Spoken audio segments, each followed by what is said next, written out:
polemik begitu soal bagaimana batas negara kita di wilayah Ambalat itu masih terus jadi polemik antara kita dan negara tetangga, negara serumpun kita Malaysia.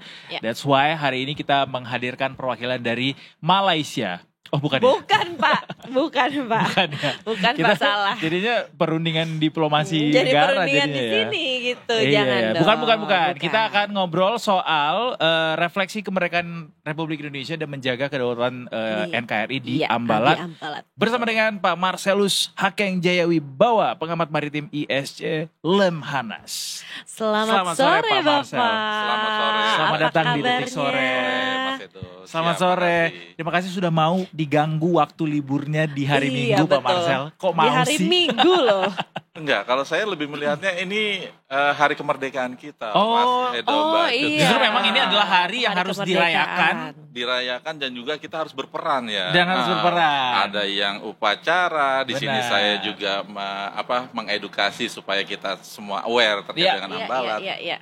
Merasa Betul sih. Semua harus punya role-nya masing-masing ya. Benar. Karenanya saya berterima kasih diberikan peran. Sama-sama Pak. Kami berterima kasih Bapak mau hadir ke sini. Nah, kebetulan kita juga berterima kasih karena Pak Marcel di sini juga mau nyanyi juga kan? Mau nyanyi juga, iya. Itu peran yang lain Mas Edo sama Mbak Cut ya. Iya, biarkan itu. Salah. Nama sama tapi peran beda ya. Peran beda gitu. Oke, sekarang kan kita mau ngomongin tentang Ambalat ya. Boleh di-refresh kembali ya. Sebenarnya apa yang terjadi di Ambalat gitu. Siapa tahu Gen Z ini baru ngeh kan apa yang terjadi di Ambalat. Gimana? Jangan-jangan malah belum tahu bahwa kita sebetulnya sebelum case Ambalat ini sudah pernah bercase juga di lokasi dan tempat yang mirip-mirip dan dekat. Namanya Sipadan Ligitan, Mbak Cut. Dan untuk kita mengingatkan juga kita kalah di sana. Nah, kenapa kita kalah di sana? Karena kita sebagai bangsa yang besar dan luar biasa ini tidak aware akan wilayahnya. Ada 17.506 pulau sebelumnya. Tapi karena kita nggak aware ada Sipadan Ligitan, akhirnya kita biarkan bertahun-tahun, biarkan orang bercocok tanam di sana, berkegiatan ekonomi di sana, dan ketika diklaim oleh mereka dan kita merasa itu wilayah kita ke dunia internasional dengan gagahnya, karena sebelumnya itu memang milik kita. Ternyata menurut internasional siapa yang menguasai dialah yang memiliki. Itulah makanya kenapa sesuatu itu nggak boleh dibiarkan ya. Don't take it for granted kalau kata ini Bunda Korla. Kata Bunda Korla ya benar. Iya. Nah itu tahun 2000-an Mbak. Bener. Cut sama Mas Edo. Dan kalau ada yang tahu Sipadan ketahuan umurnya berapa sih? Usianya. Tentuannya saya. Nah, kejadian itu yang kelihatannya menjadi adiktif buat bangsa-bangsa lainnya. Kita sama tahu bahwa Indonesia ini besar sekali, luas sekali, ada sekitar 10 negara yang berbatasan langsung dengan kita. Jadi jangan kaget situasi seperti ini akan semakin sering kita temui karena masing-masing pihak kan semakin ke sini makin ingin mengaktualisasi kedaulatan yang sebelum ini mereka sebelumnya tidak terlalu care ya. Nah, ketika kita kehilangan kita menjadi aware. Nah, ketika mereka menang, mereka menjadi merasa, loh gue udah menang, ya sudah, ini bisa pulaunya. Yang lain nih. Iya, bahasanya mungkin seperti bisa gitu Pak. Ya harusnya bisa kita lihat seperti itu. Dan case-case semacam ini kalau kita biarkan ya yang rugi Indonesia. Harusnya ini menjadi alarm warning bagi kita semua bahwa semua bangsa sedang mencoba untuk mengejar kedaulatannya. Karakteristiknya apakah memang negara kepulauan, apalagi kepulauan sebesar Indonesia yang pulaunya belasan ribu gitu, memang rawan untuk dicuri gitu batas negaranya? Apakah kecenderungannya kayak gitu Pak? Kayak di negara-negara lain juga gitu kah? Iya, kalau kita abai dan lalai bisa jadi, patut diduga demikian. Kalau negara lain kan nggak sebanyak kita, dan perhatiannya mereka sudah benar-benar memperhatikan istilahnya pulau-pulau mereka yang memang walaupun terpencil terluar, tapi mereka memberikan istilahnya kejelasan dan sikap mereka di sana. Banyak daerah-daerah kita, pulau-pulau terluar kita itu tidak berpenghuni, Mas Edo.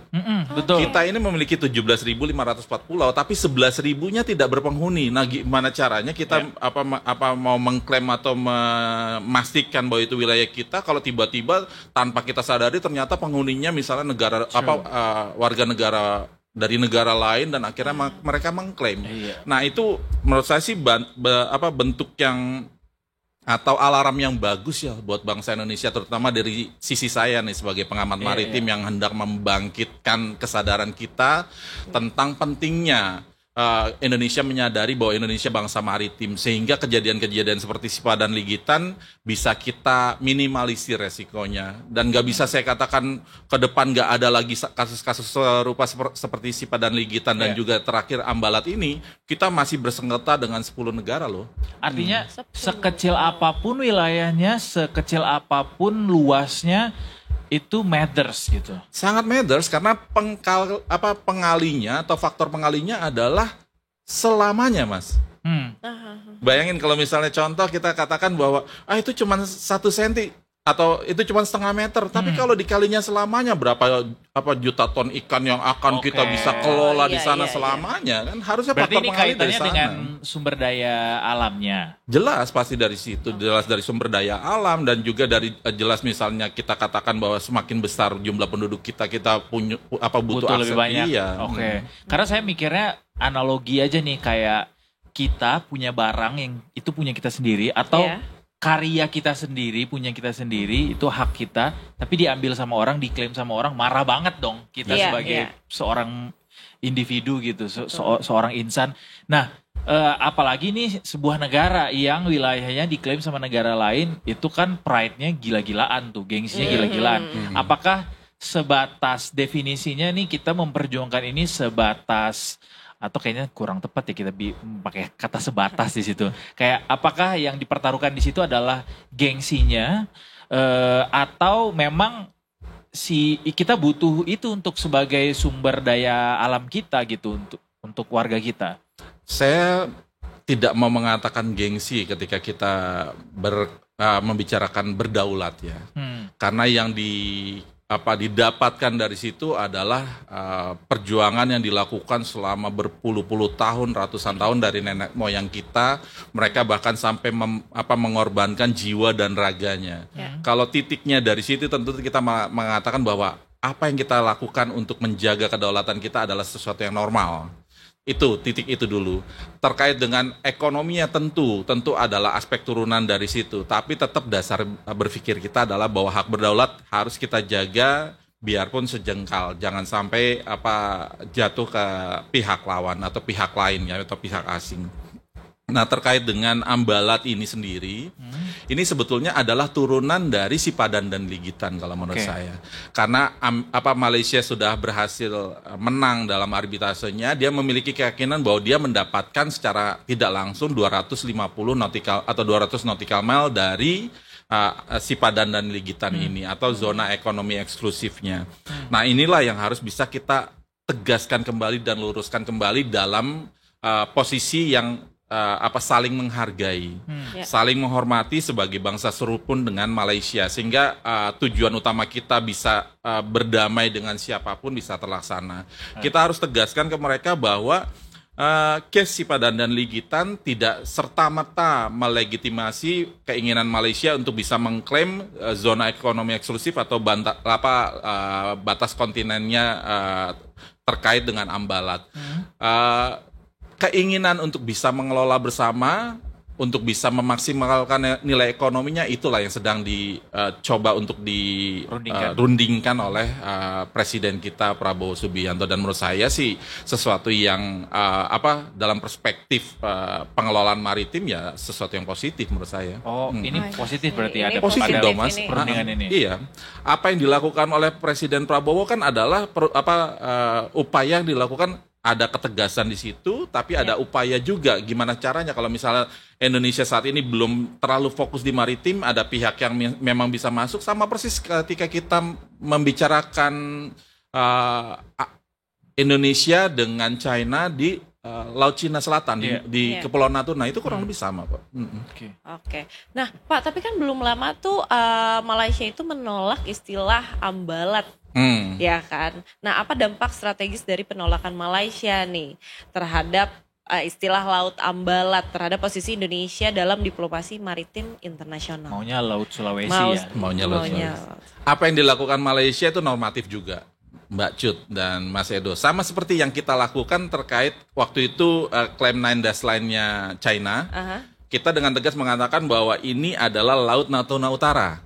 Ya. Nah, apa yang dilakukan sama Malaysia kurang lebih sama dengan itu. Oke, bahwa pendekatannya sama ya. Iya, pendekatannya mereka lakukan sama karena logikanya adalah ketika Laut Ambalat ini, diksi ini yang dikembangkan dan seluruh dunia akhirnya mengakui tanpa adanya perlawanan dalam tanda kutip dari Malaysia, maka otomatis dunia akan nanti melegitimasi bahwa itu adalah wilayah Indonesia.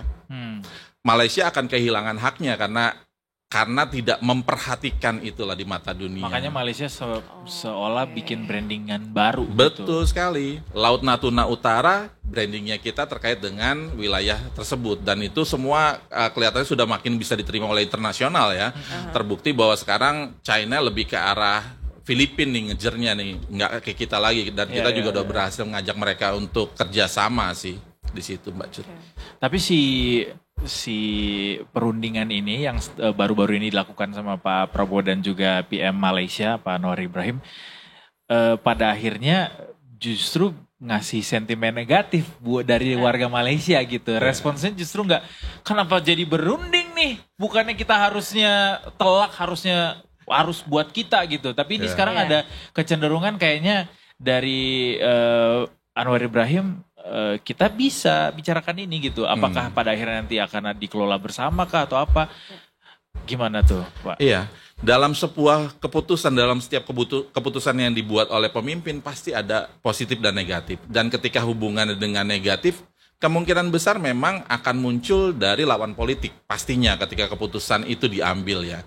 Dan saya melihat bahwa sentimen negatif yang muncul akhir-akhir ini dari rakyat Malaysia itu adalah dari lawan politiknya Pak Anwar Ibrahim. Ini sorry to say seperti itu memang yang saya baca. Jadi adalah sesuatu yang wajar. It's always been like that. Iya. Dan kalau misalnya bisa dibayangkan nanti resolusi konfliknya akan seperti apa? Kira-kira lebih possible ke apa, Pak? Apakah benar nih nanti kita akan kelola bersama si wilayah ini atau ada pembagian wilayah lagi atau kayak apa kira-kira? Ngomongin resolusi memang bajunya udah pas nih. Bajunya pas bajunya. Pas kan? Harusnya ngomongnya kayak gitu berarti, tanpa senyum. Tanpa senyum. Gimana nih? Apa ganyang aja? Oh, bukan. Waduh. Agak serem ya, Pak. Okay. Kalau saya lebih lihat bahwa ini sesuatu yang harusnya positif. Karena bagaimanapun Indonesia ini luas sekali. Dan ketika ada tawaran kerjasama dan akhirnya disepakati oleh kedua negara dengan tetap mengedepankan asas keadilan serta kedamaian untuk bisa mendapatkan hasil semaksimal mungkin untuk kedua belah pihak, tentunya menurut saya harusnya disupport. Terkait dengan hal ini, saya melihat bahwa ada dua hal yang akan berbeda. Tahapan untuk mencari kebenaran siapa yang memiliki hak atas ambalat ini atau wilayah-wilayah tersebut itu berbeda dengan bagaimana kita mengelolanya secara bersama-sama. Kalau ketika membicarakan tentang nilai ekonomi, baiknya memang satu. Tapi ketika kita bicara mengenai kedaulatannya, ketegasan yang harus dimunculkan. Jadi sampai kapanpun ya kita akan tetap mengatakan bahwa itu wilayah kita sampai diputuskan atau sampai misalnya kita mau ke arbitrase internasional sekali lagi pun nggak masalah. Itu harusnya bisa kita tempuh sebagai bangsa yang memiliki martabat ya. Tapi saya juga menyoroti bahwa ini sesuatu yang positif sekali ya.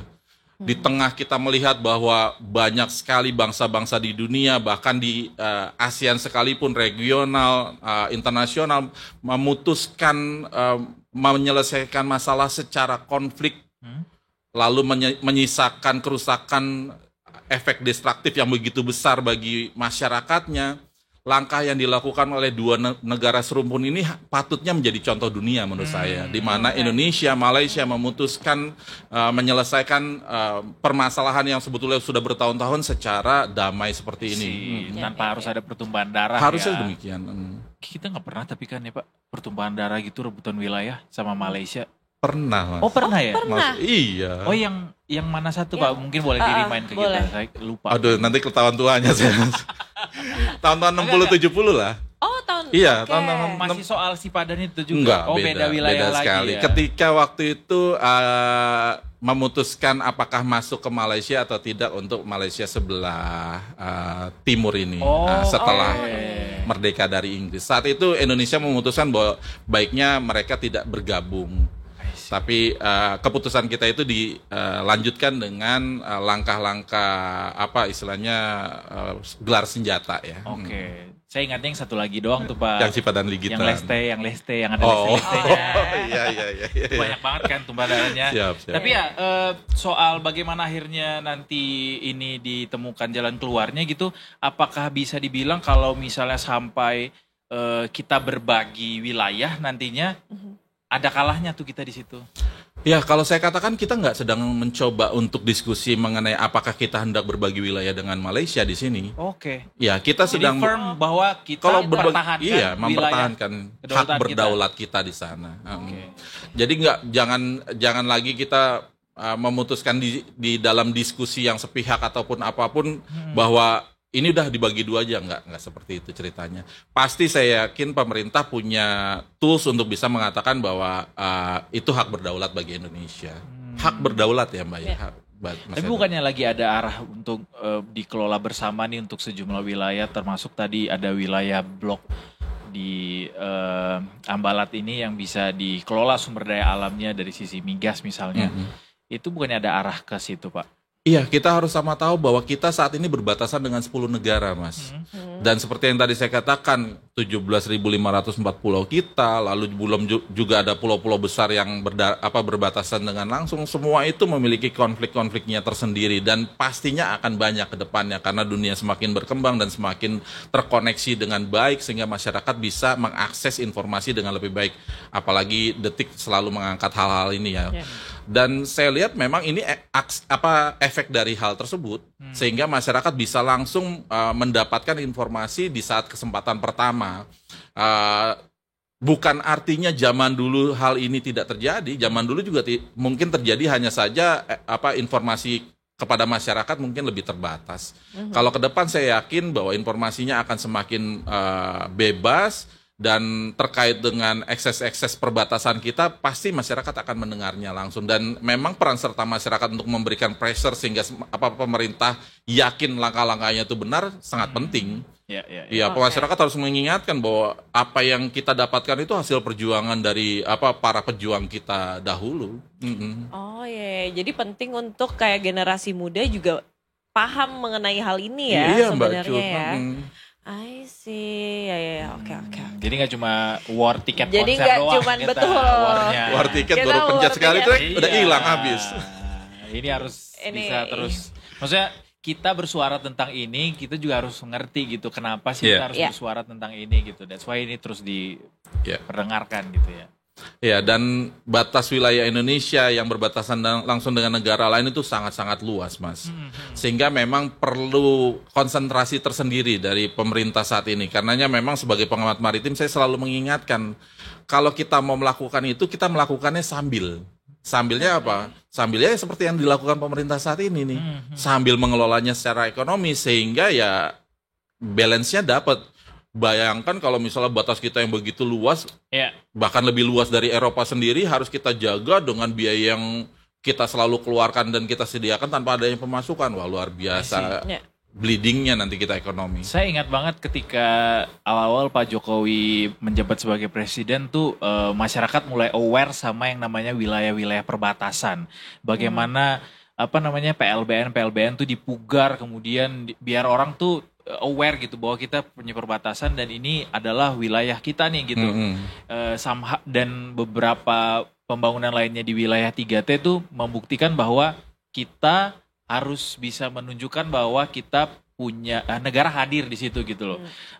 Kalau yang sekarang apa nih Pak yang mesti dilakukan Pak Prabowo supaya nggak sampai ada nih potensi-potensi lainnya yang bisa terrealisasi untuk wilayah kita tuh jadi perdebatan untuk perebutan untuk wilayah kekuasaan gitu Pak.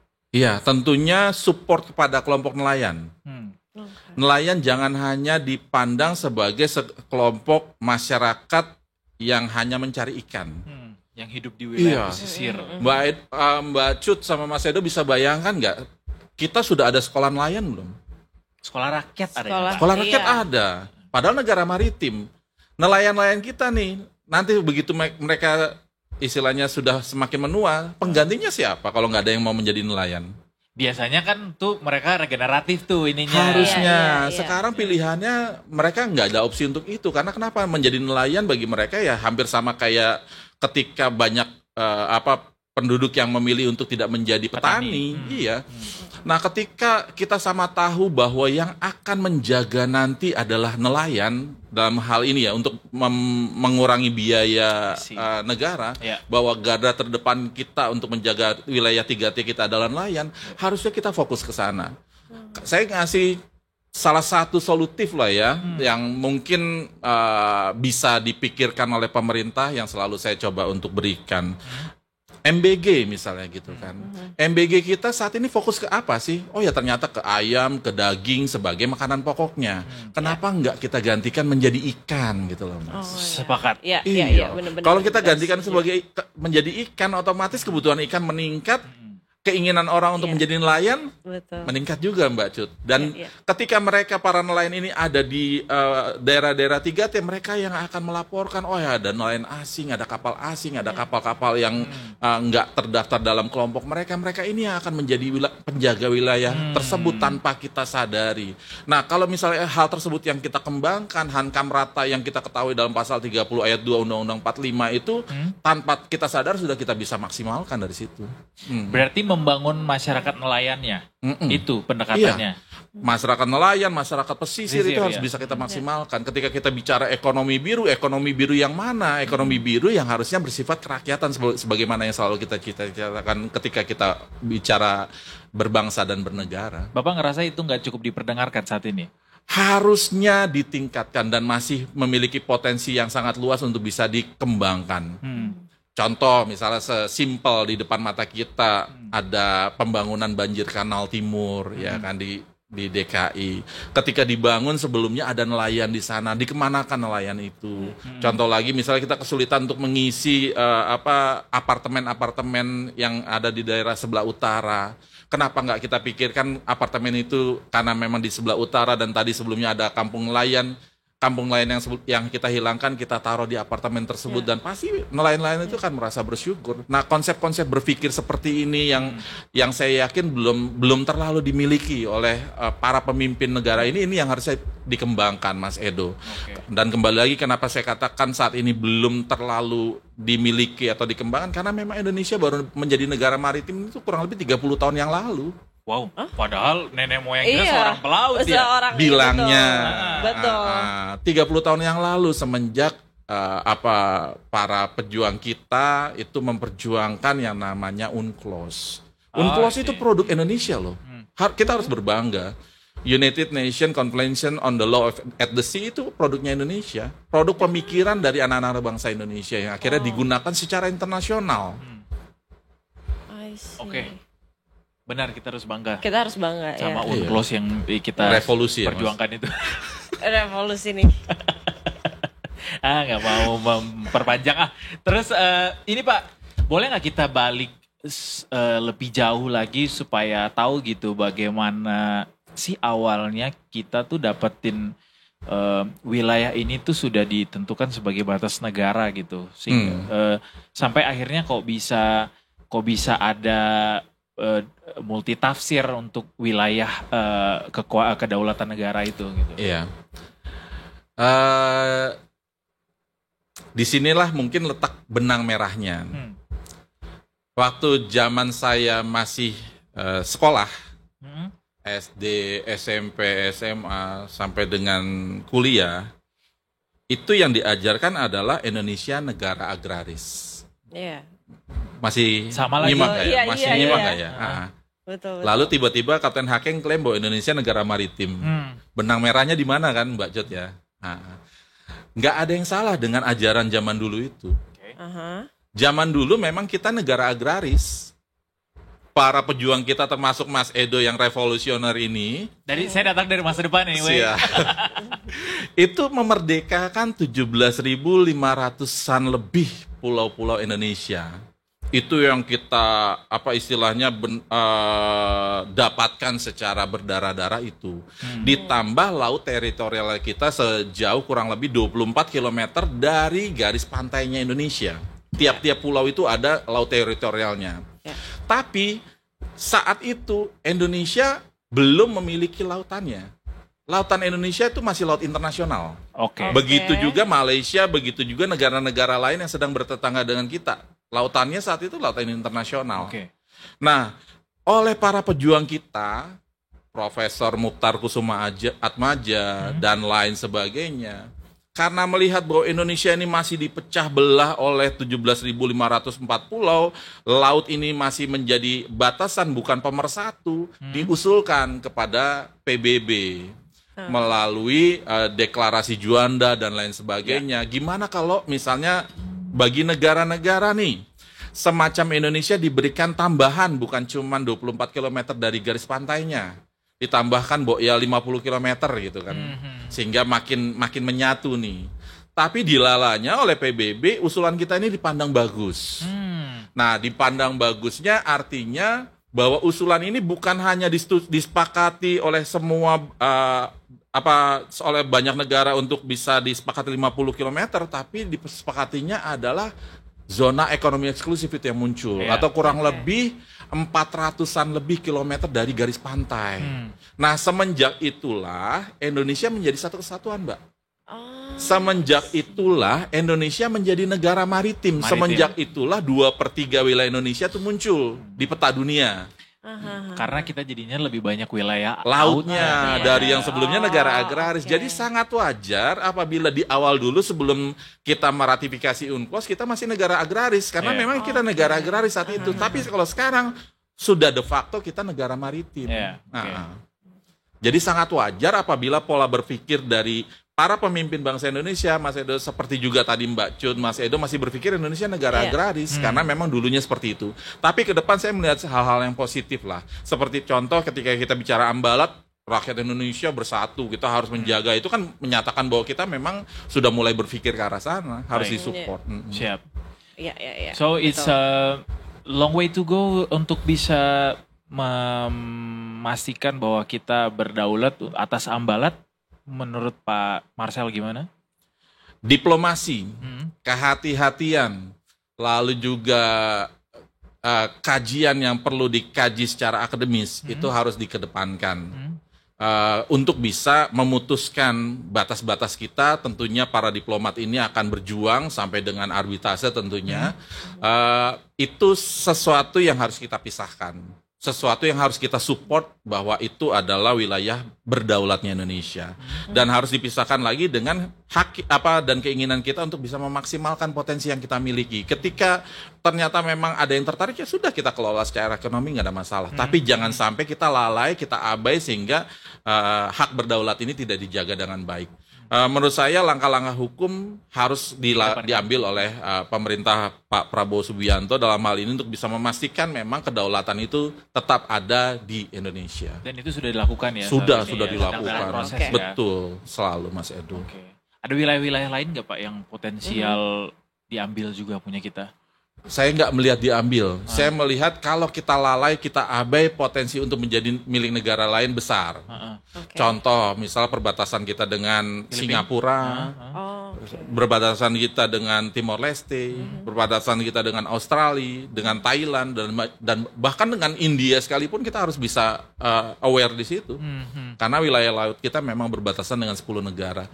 Jadi potensi konflik semacam ini sesuatu yang akan kita lihat dan amati selama bertahun-tahun ke depan karena memang selama ini kita nggak aware di posisi itu. Sekarang kita sudah aware, ya sudah bagus, sesuatu yang positif. Sesuatu yang bagus ya berarti. Kalau boleh dikasih skor? Skor ya, ini skor Ada ya Pak. skornya nih. Oke. Bagaimana negara hadir di perbatasan saat ini, Pak Marcel sebagai nggak usah deh dari ISC Lemhanas deh sebagai Dari seorang pribadinya pribadi Pak Bapak. Marcel yang cinta sama Ya. Indonesia dan juga maritim Indonesia. Bagaimana negara hadir di perbatasan saat ini dapat skor berapa?